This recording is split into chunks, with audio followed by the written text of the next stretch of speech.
छोकिरी में हा उनखे सुनाई हुई अॼु ऐं काफ़ी विटनेसिस वग़ैरह हली विया मां सम्झां थो बाक़ी हिकिड़ो विटनेस रहियल आहे ऐं हाणे तारीख़ 18 तारीख़ थी आहे इंशाअल्लाह उहो बि थी वेंदो ऐं मूंखे उमेदु आहे त सच थींदो कूड़ थींदो ॾिसो ॿोॾ हिंदुस्तान में जॾहिं बि ॿोॾ ईंदी आहे ऐं पोइ पाणी छॾींदा आहिनि त पोइ अचानक सूरत हाल असां वटि हिते ॿोॾ जहिड़ी थी वेंदी आहे बारिशूं बि फ्रंटियर में तमामु घणियूं थियूं ऐं हुते जेके आहिनि बादल बि फाटा ग्लेशियर बि पिघलिया हिंदुस्तान बि पाणी छॾियो तंहिंजे करे अचानक पंजाब में त सूरत हाल ख़राबु आहे सिंध में बि चवनि था त 9 लख या 10 लख क्यूसेक पाणी 25 तारीख़ ताईं अची सघे थो जेका सिंध हुकूमत जी ऐं इरीगेशन डिपार्टमेंट जी कारकर्दगी आहे उहा सॼे सिंध जे माण्हुनि जे साम्हूं आहे त कहिड़ो कमु थियो आहे कहिड़ो कमु न थियो आहे बंदनि जी जेका हालत आहे अलाह केर करे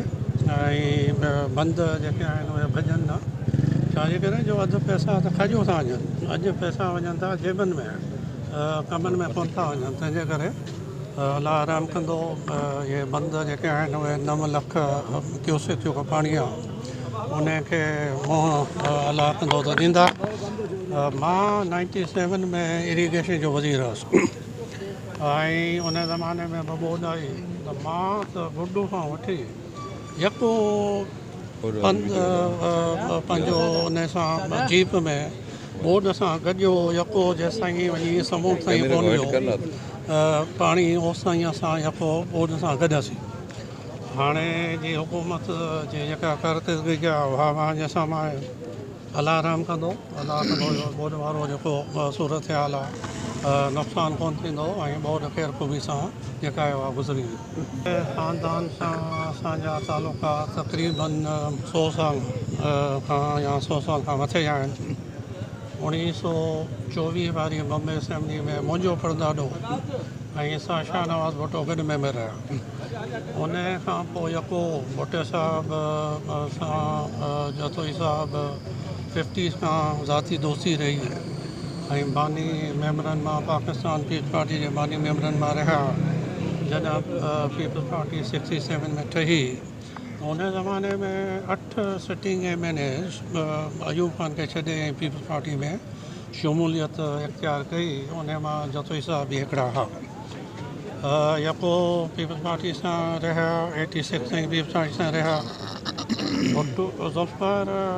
जूनियर मां सम्झां थो त भुट्टे साहिब जो हक़ीक़ी वारिस आहे मां सम्झां थो त भुट्टे साहिब जे ख़ानदान जो जेको आहे उहो जेका लेगेसी आहे उनखे ज़ुल्फ़िकार जूनियर कैरी कंदो ऐं उन इज़हार कयो त मां नई पार्टी ठाहियां थो असां उनजी नई पार्टी खे ख़ुशामदीद था चऊं ऐं उमेदु था कयूं त सिंध जा जेके बि इशू आहिनि मसइला आहिनि उन्हनि ते ज़ुल्फ़िकार जूनियर साहिब जेका बि ओपोज़िशन आहे सिंध जी उन सां गॾिजी सॼी पंहिंजो रोल ऐं किरदारु अदा कंदो